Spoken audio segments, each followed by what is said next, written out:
Ben de hissettiğim için zaten öyle yapıyorum.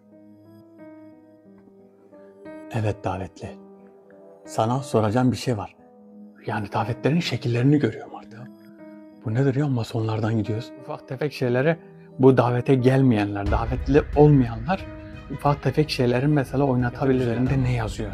Üzerinde ne yazabilir? Hazreti Musa yazmış. Bak iddiaları bu taraftan. Davetli buradaysa davetlimizi fazla yormadan tekrar getirtelim. Bu tabletin üzerinde ne yazıyor? Bunlar bu tabletin neden peşindeler?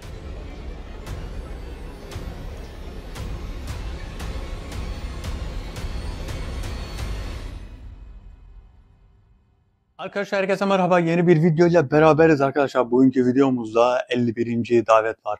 Düğümlü kitabın 51. daveti. Düğümlü kitabın 51. davetine çok zor bir şekilde geldik. Çünkü 51. davette de bir sıkıntı vardı. Bu sıkıntı size söylediğim gibi metafizik saldırıyı yapanlar düğümlü kitaba artık müdahale ediyor. Düğümlü kitabın sakinlerine hiçbir şekilde zarar gelmiyor ama davetlere zarar gelmeye başladı. Davetleri engelliyorlar. Yapılmasını yani. Ama ne kadar da engelleseler biz bir şekilde bunun çaresini bulup bir şekilde daveti yapmaya çalışıyorum.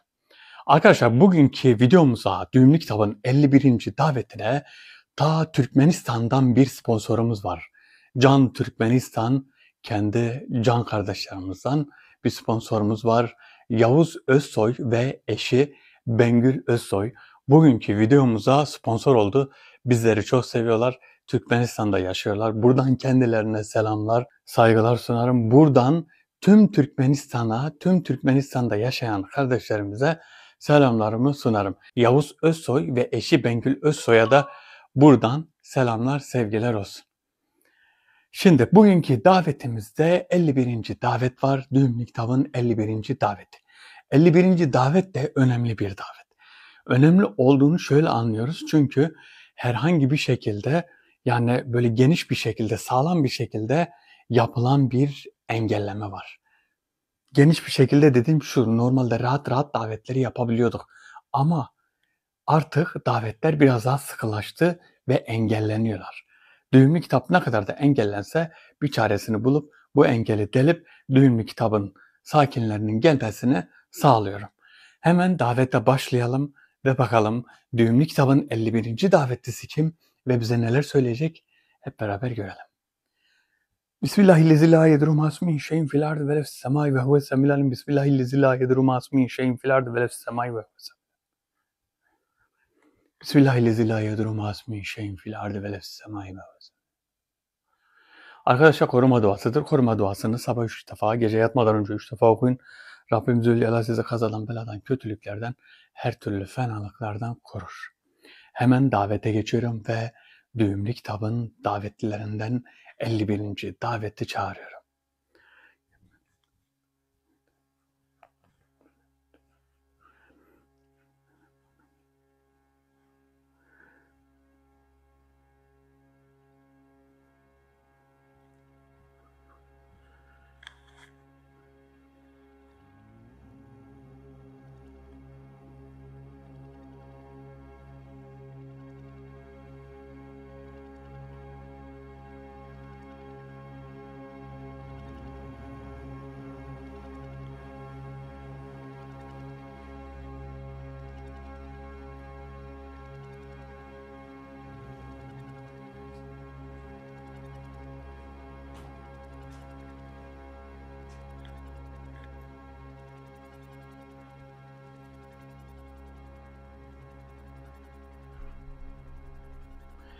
Davet açık. Şimdi Düğümlü Kitabın 51. davetine daha önce çalıştım. Davetin hemen hemen bir kısmı açık. Sadece isimlerini saydım ve davetli şu an gelmiş olması lazım. Poyraz şöyle bir bakalım. 51. davetli. Bugünkü davet çok önemli. Bugünkü davet önemli çünkü engel yedi. Sağlam bir engel yedi. Yani gelmesini istemediler. Neden istemiyorlar bunu bilmiyorum. Demek ki önemli bir şey söyleyecek.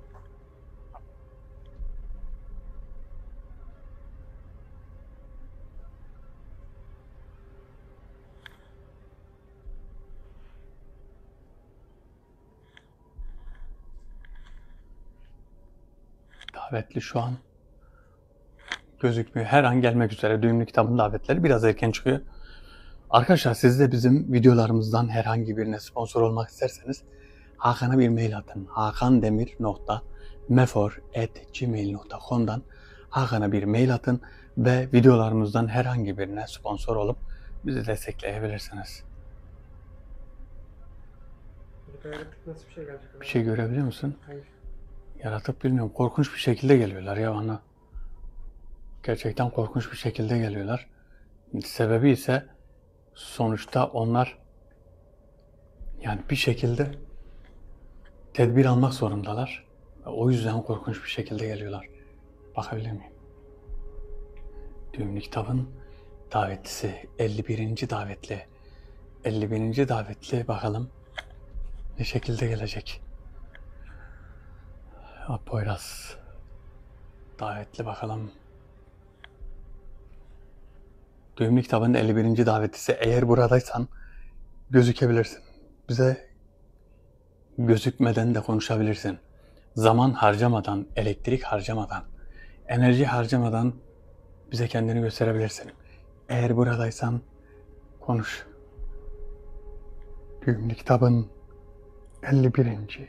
Ya ben niye söylüyorum? O kadar sıkıntı varken Düğümlü Kitabın 51. daveti diyorum. Şimdi bize yabancı biri gelmiş olsa ne olacak bak. Evet. La ilahe illallah.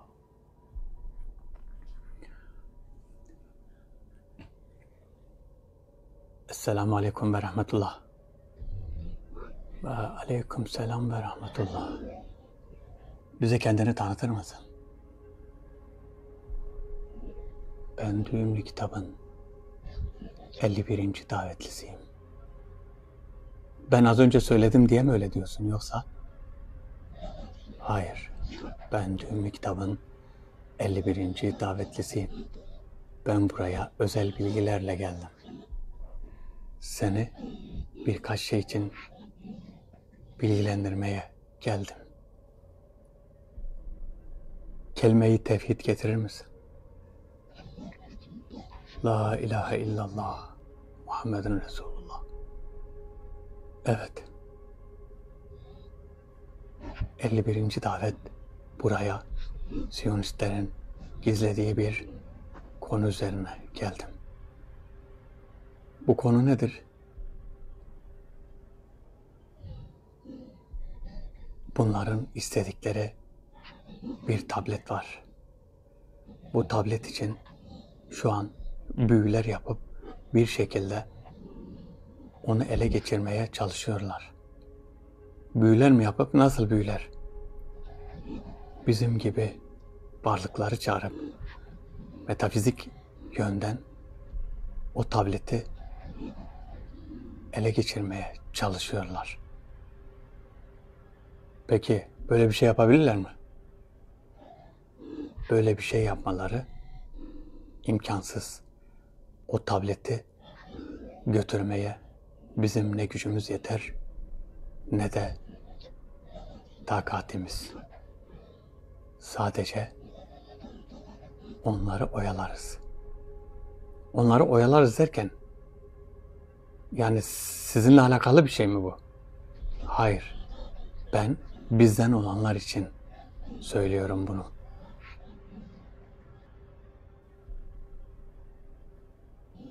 Bizim gibiler, onlara yardım edenler.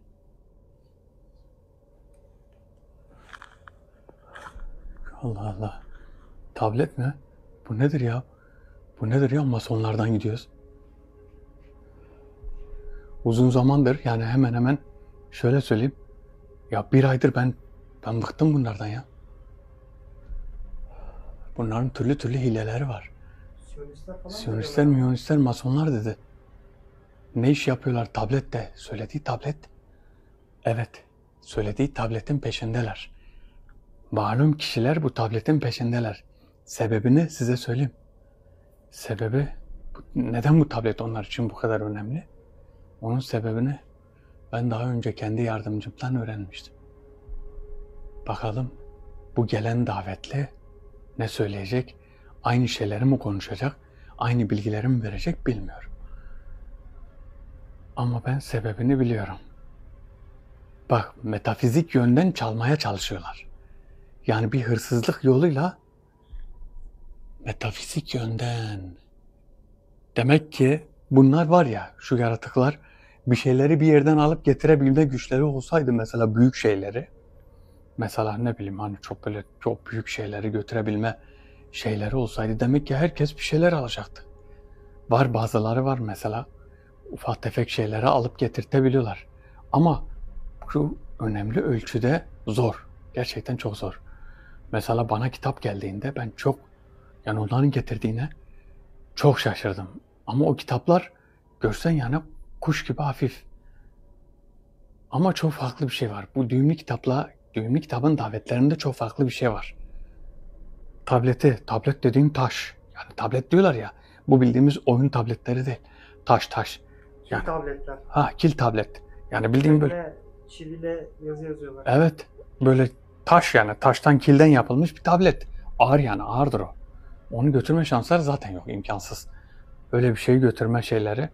Hani ufak tefek şeyleri, bu davete gelmeyenler, davetli olmayanlar ufak tefek şeylerin mesela oynatabilirler ama bu kadar büyük bir şeyi de götüremezler yani. Demek ki imkanları olsa götürecekler. Tablete bak. Bizim gibi varlıklar diyor götüremez diyor, imkansız. Tablette neler yazıyor? Bize söylese tablette neler yazdığını, ve bu tabletin ne için çok değerli olduğunu bir soracağız bakalım. Bunu siz de merak ediyorsunuz büyük ihtimal. Bu tableti ne için soruyorlar? Tabletin neden peşindeler? Bunu bir öğrenelim. Bakalım, belki de boş bir şey var bilmiyorum, ya da hani tarihi bir değeri mi var? Neyi var, bir öğreneceğiz. Bakalım bu tabletin tarihi ne değeri var? Ya da üzerinde ne yazıyor? Üzerinde ne yazabilir? Poyraz, sence ne yazabilir? Yemek tarifi olamaz mı? Menemen tarifi. Ya o tablete neyle yazı yazabilirler şimdi beraber? Tablet çok tarihi bir şey, eski.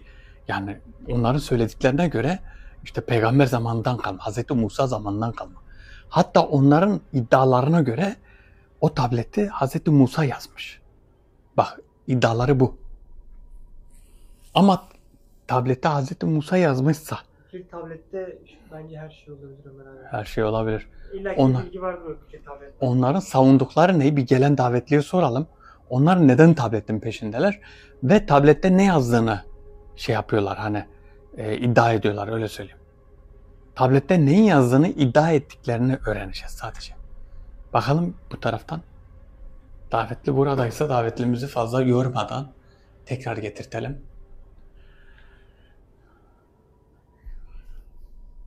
Davetli kime benziyor ya?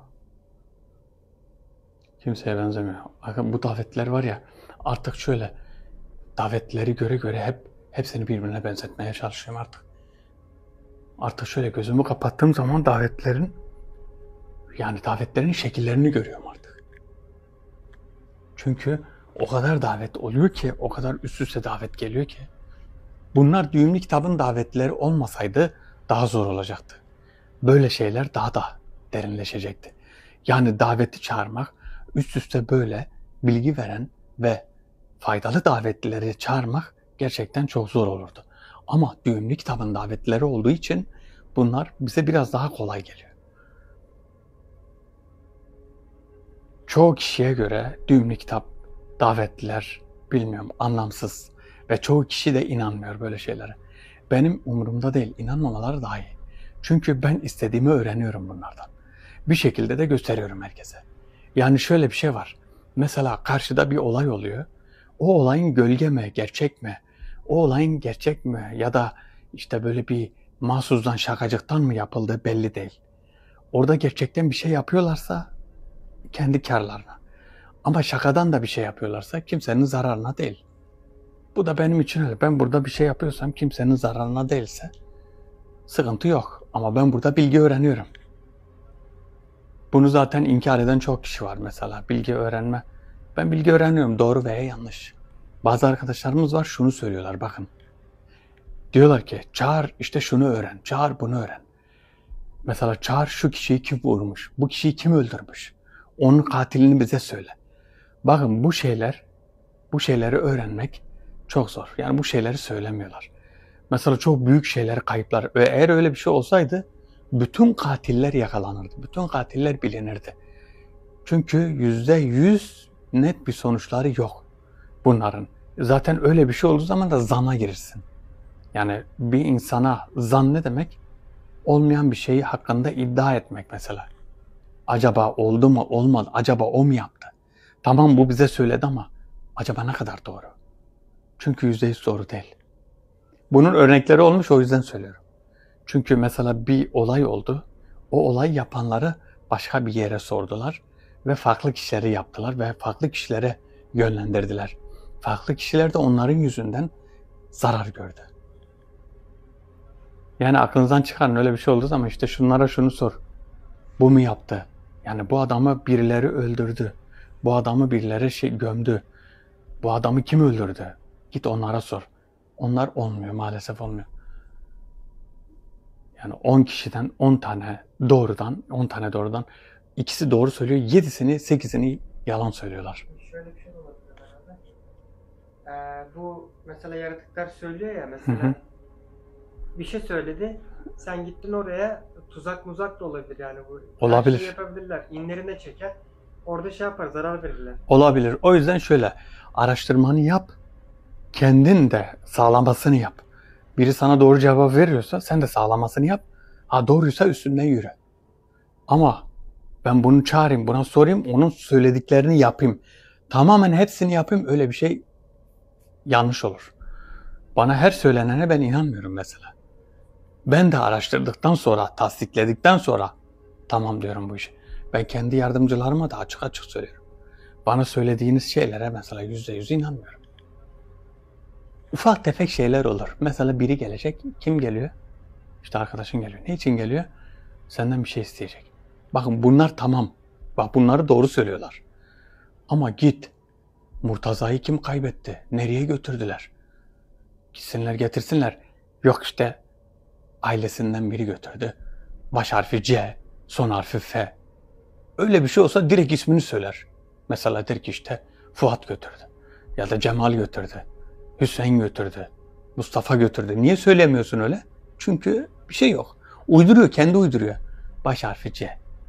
Ya da son harfinde bu var. İsminiz. Bunlar hepsi uydurma. Nerede kaldı davetli görüyor musun? Gel bakalım bir oradan.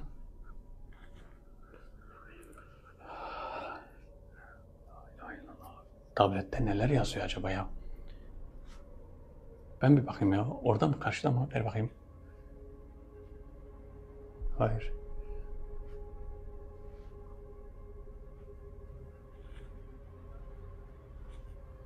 La ilahe illa ente subhaneke inni kuntu minez zalimin.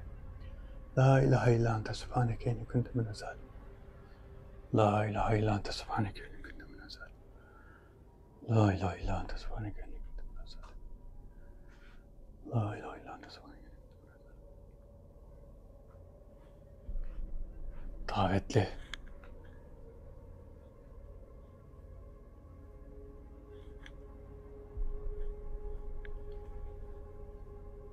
Davetli burada mısın davetli? Neredesin davetli? Düğümlü kitabının davetlisi. 51. davetli. 51. davetli. Şu an neden engellendiğini, Boyraz gel. Şöyle geriye git. Neden engellediğini öğrendim zaten. Engelin sebebi. Evet davetli gelmiş. Ben de hissettiğim için zaten öyle yapıyorum. Evet davetli. Sana soracağım bir şey var. Bu tabletin üzerinde ne yazıyor? Bunlar bu tabletin neden peşindeler? Tabletin peşinde olmalarının sebebi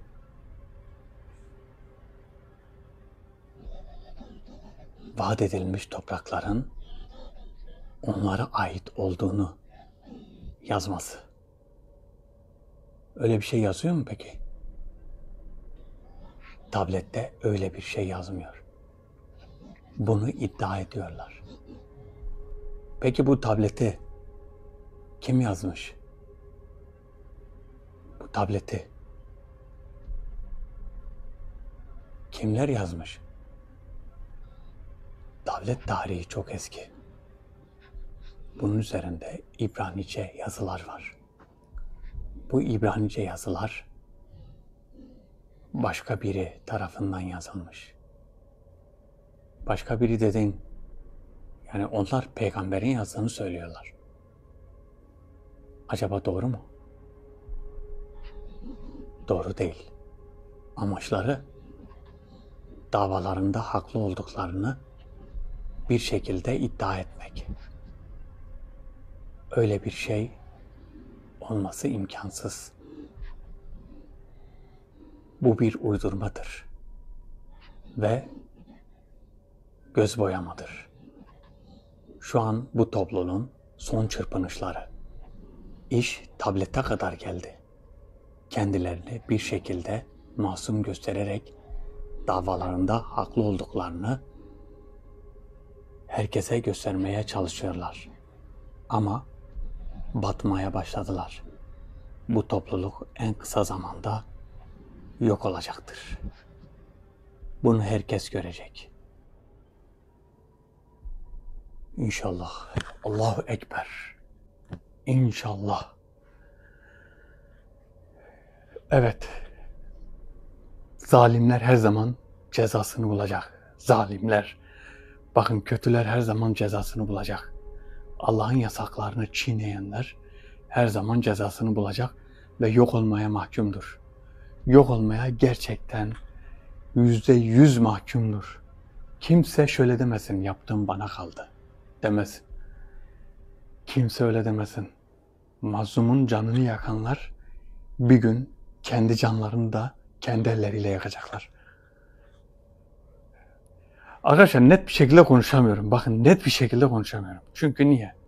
Çünkü bir el üzerimizde. Bu el yaratık elleri değil. Bu el metafizik bir el değil. Bu el şöyle. Zaten size şunu anlatayım. 2 tane komşu varmış. İkisi de birbiriyle düşmanlar. Komşunun bir tanesi bir yol açmış dereye giden. O dere diğer komşunun o yol? Düşmanının yolu. O yolu kullanıyor. Şimdi nasıl kullansın? Bağıra bağıra, oynaya hoplaya o yoldan gitse olmaz. Ama yavaş yavaş böyle sesini çıkarmadan gitse zaten bir şey demiyormuş. Düşman da ona bir şey demiyormuş. Diyormuş gitsin suyunu alsın gelsin. Ama zıplıyor zıplıyor, oynuyor oynuyor, işte ses yapa yapa gitse diğer komşu ne yapacak? Düşman olan komşu ona belki de izin vermeyecek. Yani ben de öyle bir örnek verdim de bilmiyorum bu örnek nasıl bir şey oldu. Ya şöyle işte, rahat konuşamadıktan sonra ne anlamı var değil mi? Ne anlamı var? Keşke şöyle bir şey olsa. Hepimiz bir yerde toplanmış olsak. Bütün 76 bin, bütün bir desen göre ailesinin 76 bin kişi, kaç kişi varsa hepimiz bir yerde toplanacağız. Ve orada herkesten bir söz hakkı olacak. Herkes bir şeyler konuşacak. Bu konuları herkesle beraber yüz yüze konuşacağız. Ne kadar güzel olurdu, tamam mı? Güzel olmaz mıydı Poyraz? Olur bence, beraber. Öyle bir şey ayarlamak lazım. Öyle bir şey ayarlamak İsteyen lazım. gelir. Ama şöyle olur Poyraz, mesela nereye gittik? İstanbul'a. İstanbul'da öyle bir yer belirledik. İstanbul'da belediyeden izin alacağız. Bir yerde falan kuracağız. Oraya Ya ziyaretçiler gelecek. yok, mesela şöyle olacak İstanbul'da tabii. O ayrı mesele. Mesela gibi bize miting yapar gibi yapmayacağız. Gideceğiz mesela, bir yer belirleyeceğiz. Diyeceğiz bütün Bir Esengöl ailesi işte cumartesi günü saat 3'te nerede? Mesela neresi olabilir? İstanbul'da müsait olan bir yer olacak.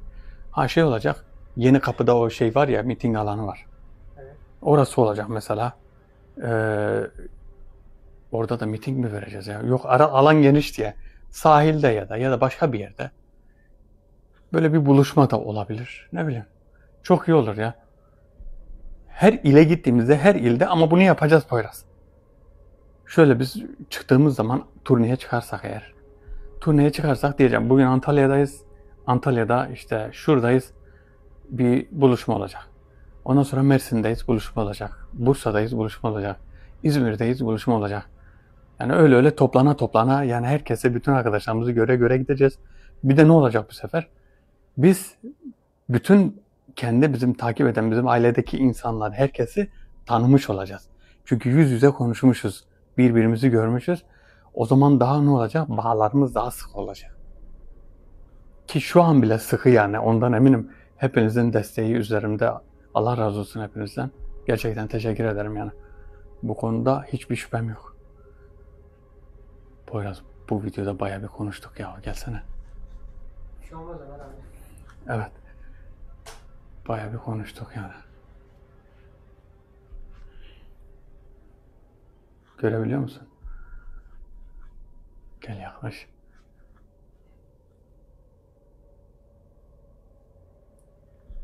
Görünmüyor. Oradan buraya bakalım. Ben öyle söyledim ama şu an yurt dışında olan arkadaşlarımızı unutmadım. Allah'ın nasibi, belki şöyle yurt dışına da çıkarız. Azerbaycan, İran, ondan sonra neresi? Fransa, Amerika, İngiltere.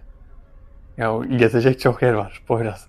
Öyle dersek, öyle dersek şöyle, bizi izleyen çok arkadaşlarımız ve yurt dışının çoğu yerinde var. En çok bizi izleyen birinci ülke Almanya. İkinci ülke, ben verilere göre söylüyorum, Azerbaycan. Üçüncü ülke İran. Ondan sonra dördüncü ülke Amerika. Bakın, Amerika'dan çok izleyenimiz varmış. Hatta dördüncü değil ya. Amerika üçüncü ülke. Amerika'dan sonra Azerbaycan geliyor. Buradan Amerika'ya selamlar. İran'a da selamlar olsun. Buradan Amerika'da olan arkadaşlarımıza selamlar gönderiyorum. Poyraz.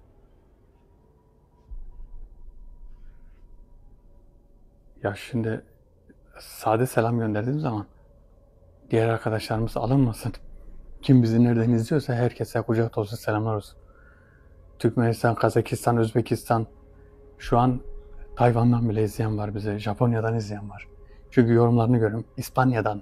İspanya'dan bir tane arkadaşımız var. Devamlı selam gönderiyor. İtalya'dan yazan arkadaşımız var. Yunanistan'dan yazan arkadaşlarımız var. Bizi takip ediyorlar. Başka yorumlarda görüyorum çünkü. Buradan herkese selamlar olsun. La ilahe illallah subhaneke inni kuntu minez zalimin. La ilahe illallah subhaneke inni kuntu minez zalimin. Poyraz, ne oldu ya? Neden gelmiyor? Bakalım hele ver bir. Neden gelmiyor? Davetli. Davetli neredesin, davetli? Davetli neredesin? 51. davet. 51. davet. Bugünkü ışığımız daha güzel, ışık daha net. Evet Ömer abi, birazcık aydınlık. Evet, biraz aydınlık olmuş, daha iyi olmuş. Allahu Ekber, la ilahe illa ente subhaneke inni kuntu minez zalimin. La ilahe illa ente subhaneke inni kuntu minez zalimin.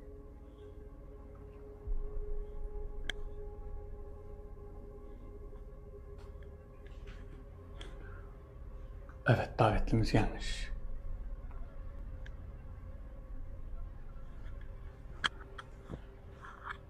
Evet, davetlimiz. Bize buraya 51. davetin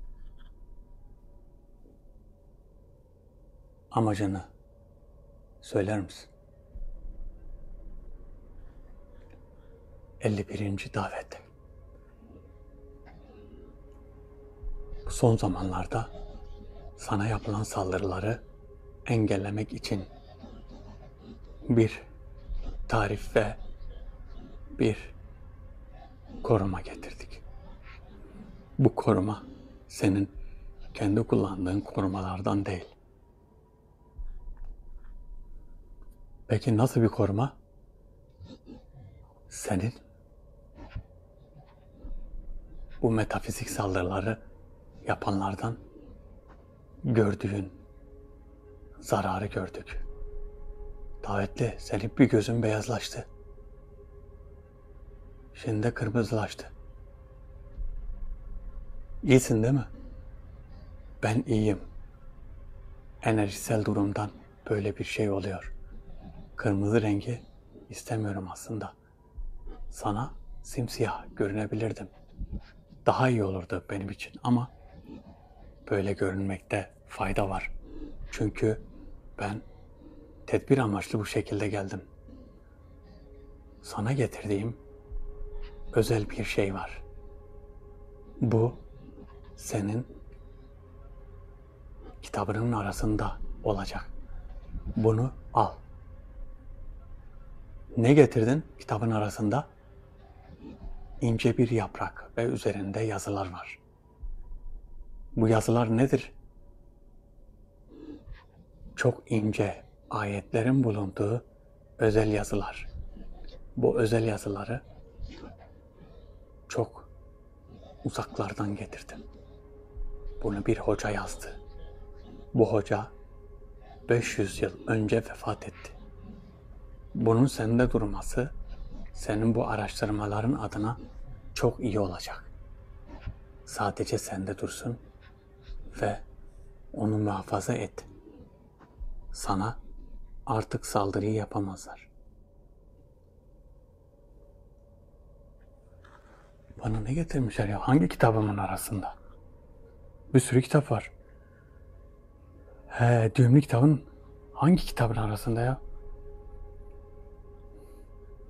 Kaybolmasa diyeceğim ki hangi kitabın arasında? Kayboldu gitti. Hangi kitabın arasında? Kitabın arasında bulacağız. Yaprak. Bakar mısınız? Yaprağın üzerine yazılmış.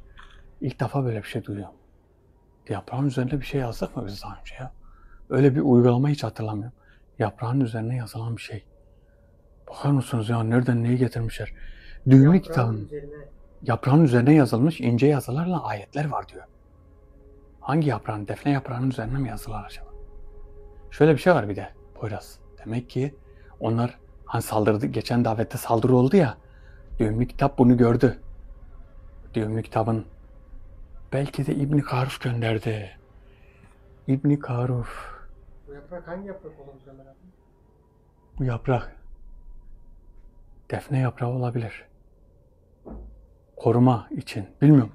Kendim öyle şey yaptım. Hani tahmini söyledim. Defne yaprağı olmayabilir de. Neden yaprağın üstü? Yaprağın üstüne bilmiyoruz, göreceğiz. Göreceğiz artık. Şöyle yapalım mı Poyraz? Şu Mariana Çukuru'na bir davet yapalım mı? Boyut daveti. Olur. Şu düğümlü kitabın ben bireysel konuşacağım. Ama şimdi bir daha çıkması lazım. Hangi kitabın içine yapmış ya o yaprağı? Dur ama düğümlü kitabı kapatmadan olmaz. Yok ama bakalım belki konuşacakları var.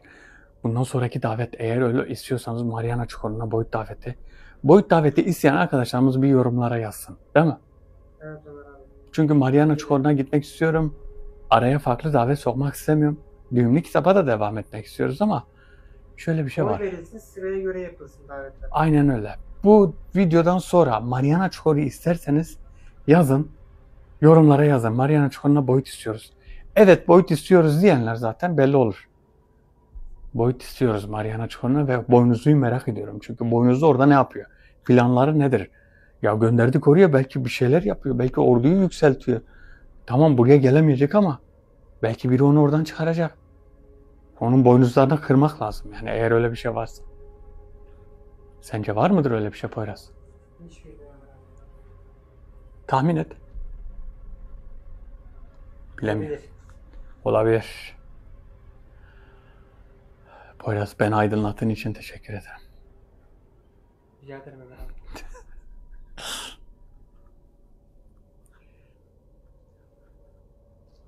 Olabilir yani. Poyraz'ın cevabı gayet net, açık. Ne diyeyim Ömer abi? Olabilir. Olabilir yani. Takılıyorum sana Poyraz.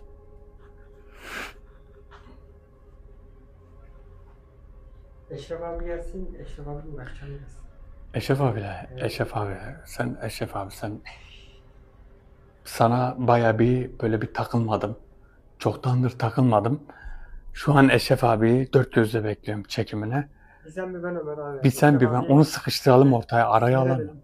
Onu arayan davette değil mi? Evet. Ben onu birden korkutayım böyle bir şeyler yapalım. Değil mi? Eşref abinin çekeceği var bizim elimizden. Sen dur. Bir elimize düşsün o. Eşref abi sen bir elimize düş o zaman sana göstereceğiz. Uzun zamandır gülmedik zaten değil mi? Davetli. Düğümlü kitabın davetlisi.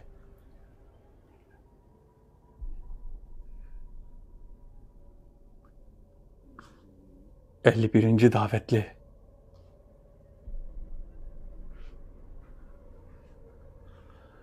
La ilahe illallah. ente subhaneke inni kuntu minez zalimin.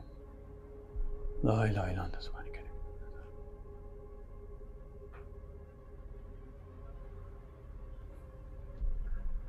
Allahümme salli ala seyyidina Muhammed. Allahümme salli ala seyyidina Muhammed. Davetli. Neredesin davetli? Küpemiz burada. Küpemize şöyle her zaman istiyorum şuradan su doldurayım böyle bir içeyim. Her zaman çekim yaptığım zaman aklıma geliyor. Ona su doldurup içmek. Çünkü şöyle küpten şöyle bir değişik bir böyle bir şey kokusu geliyor. Taş. Hani toprak kokusu, o kilin kokusu var ya. Onu da ben bilmiyorum. Onu artık gördüğüm zaman, o koku geldiği zaman köyümü hatırlıyorum. Doğal şeyleri hatırladığım için çok hoşuma gidiyor. Seviyorum yani öyle şeyler. Poyraz geçelim karşıya. Gel bir bakalım hele ne var orada. Bence davetli gelecek şimdi. Çok geriden durmana gerek yok. Uzaktan kameraya bakabilirsin. Gelmiş davetli, evet.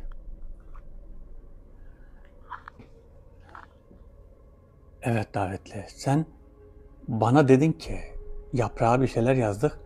Senin kitabının içinde bulacaksın. Hangi kitabım? Benim bir sürü kitabım var. İsmini versene, hangi kitap? Bu düğümlü kitabın içinde olacak. Sayfaları karıştırırsan yaprağı görürsün. Peki bu yaprağı ne yapacağım? Üzerimde mi taşıyacağım? Bu yaprak senin davet yaptığın yerde bulunacak. Bunu üzerinde taşırsan kırılma şansı vardır. Ama çantanda taşırsan bu yaprak üzerindeki ayetler seni koruyacaktır. Tabi bizi Rabbimiz koruyor. O da Rabbimizin ayetleridir. Evet. Vesileler gerekiyor. Bazı şeylerin vesilesi olması lazım. Tabii ki vesile gerekiyor. Koruma. Bir vesile olması lazım. Rabbimiz bizi koruyor ama vesile olması lazım. Tamam, yaprağın dışında 51. davetli. Senin durumunu hiç iyi görmedim. Gözünün biri beyaz oluyor. Bir sıkıntın mı var?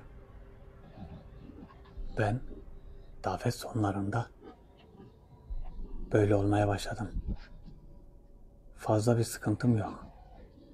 Sana getirdiğim 2 şey daha var. Bunların biri 5 yıldızlı bir yüzüktür. Bu yüzük halının ortasına düşecek. Bunu da alırsan senin için enerji verecek. Bu enerji etkilenmemeni sağlayacak. Önümüzde daha zor davetler var. Bunlardan korunman için sana gereklidir. Yüzük mü? Halının ortasına düşecek. Şöyle bize dedik ki daveti kapatıp boyut yapalım. Hiç gerek yok. Baksana çok önemli şeyler söylüyor. Davetler daha da zorlaşacak. Yüzük buraya düşecek. Halının ortası burası.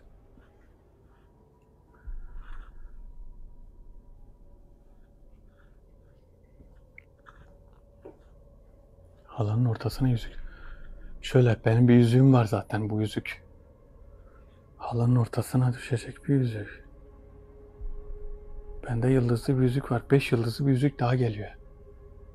Bu da enerji için. Şöyle davetlerde şöyle bitkin düşüyorum bazen. Ama çok ani oldu sanki ya.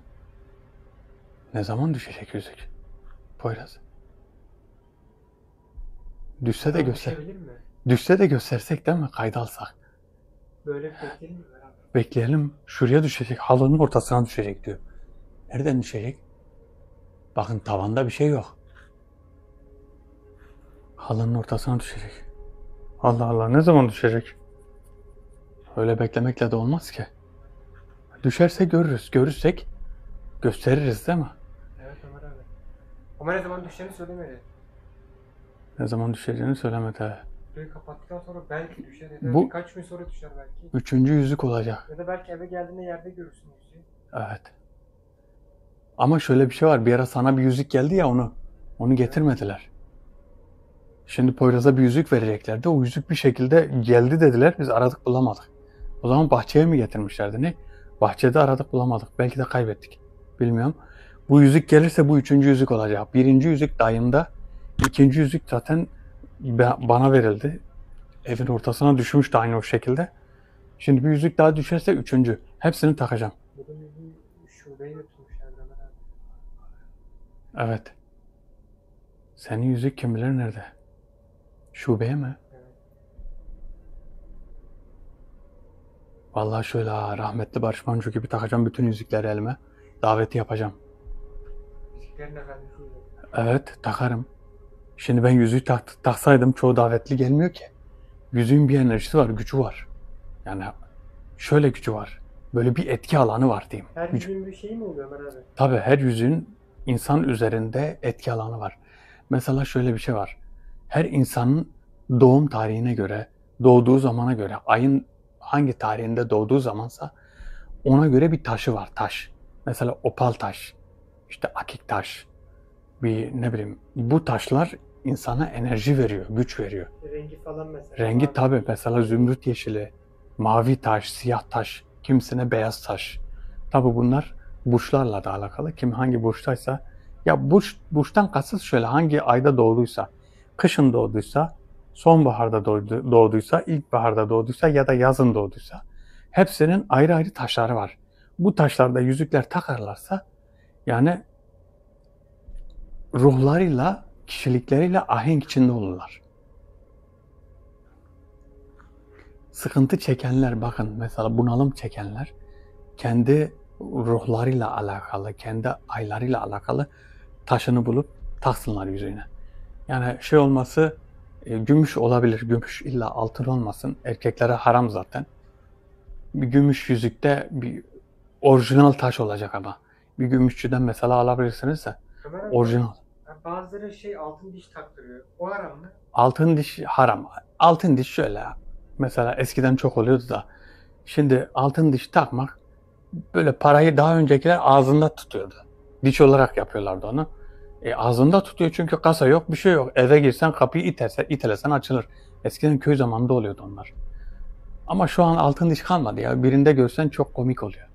Bazı filmlerde görüyorsun böyle komik olsun diye altın diş. Sandı garip değil de. Ama eskiden öyle değildi. Eski yıllar önce dedelerimizin zamanı altın dişleri takıyorlarmış.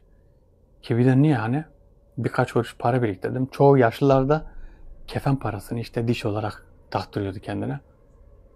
Öyle o zamanlar öyleydi ya. Allah rahmet eylesin hepsine. Her zamanın farklı şeyleri var. Erkeklere altın mesela kesinlikle haramdır. Erkekler altın takamaz. Ama gümüş takabilirsin. Bir sıkıntı yok. Erkeklere mesela ipek haramdır. İpek caiz değil yani. İpek, atlas şey Kumaş. kumaş evet. La ilahe illa ente subhaneke inni kuntu minez zalimin. La ilahe illa. Normal kumaş değil, ipek atlas işte o kumaş. Tabii ipek. İpekten mesela atlas kumaşı, ipek kumaş. Atlası demeyeyim de atlas da zaten ipektir. İpek gibidir. İpek bayanlara bakın haram değil ha, erkeklere diyorum. Bayanlara altın da haram değil. Allah Zülcelal zaten takıları bayanlar için takı takmalarını hani bayanlara takı takmasını caiz görmüştür. Taksınlar. Ha, erkekler de takar ama altın mesela takmaz. Erkek ne yapar? Yüzük takar. Ne bileyim hani bir şey takar. İşte zincir takabilir. İşte daha farklı şeyler ne takabilir ya erkek başka? Ha küpe takabilir. Mesela tek küpe olabilir yani. Şu an takan çok var.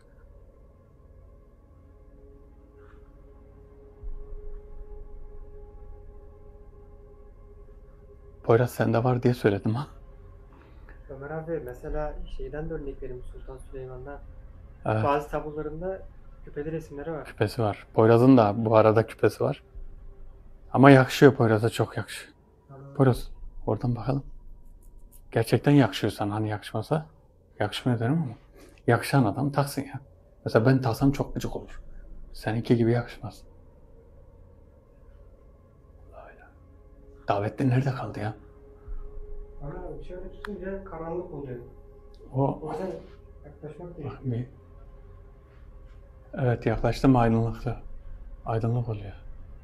Bak o şeyde var ya köşe başında o dikenliğin orada bir direk vardı ya. Evet. Oranın ışığı yanmış. O ışık sönük daha. Yandı bu iyi geliyor merak etme. Evet orası o ışık sönüktü. Harbi iyi yanıyor. Gün doğuyor sanki. Yok o ışık bozuktu yani. O nasıl yandı ya? Onu yaptılar mı? Kim yapacak onu? Bilmiyorum ki adam. Ben gidip geliyorum. Bu dolaşsan Sen geldiğin zaman karanlık değil mi? Ha karanlık. Sen geldiğin zaman Ben karanlıktı. geldiğim zaman bazen yanmıyor. Yanmıyordu. Yok hiç yanmıyor. Şimdi yanıyor. Ya öyle. Sensör algılıyor, sesi geliyor ama yanmıyor. Evet. Öyle bir şey ki adamlar sokaklarda gece karanlıkta giderler. Işıklar yanmaz. Bir bakarsın sabaha karşı hava aydınlanmış ışıklar yanıyor. Ya böyle bir şey var işte. Ne diyor? Demir tava geldi. Yağ bitti. Akıl başa geldi. Ömür bitti.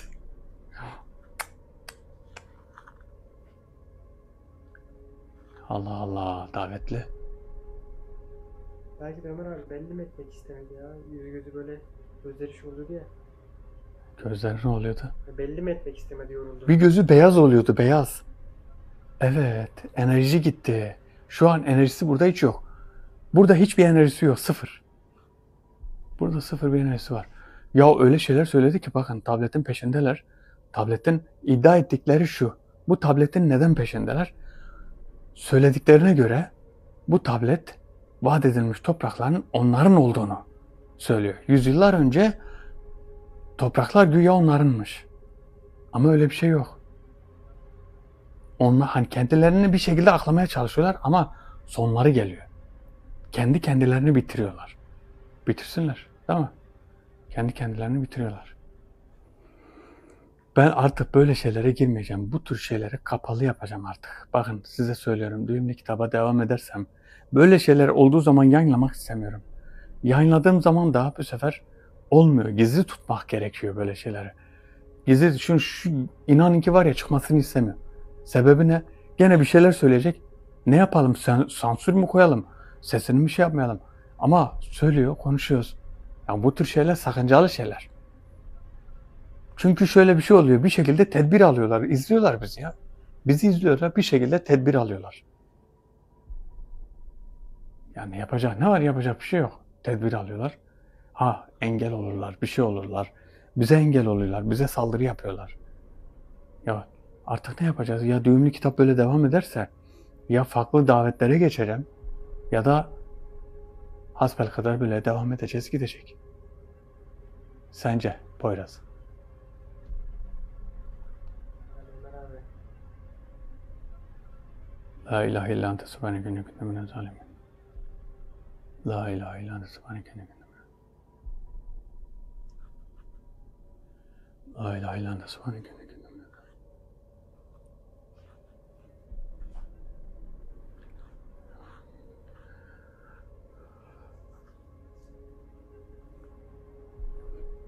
Poyraz bir gitsene içeriye.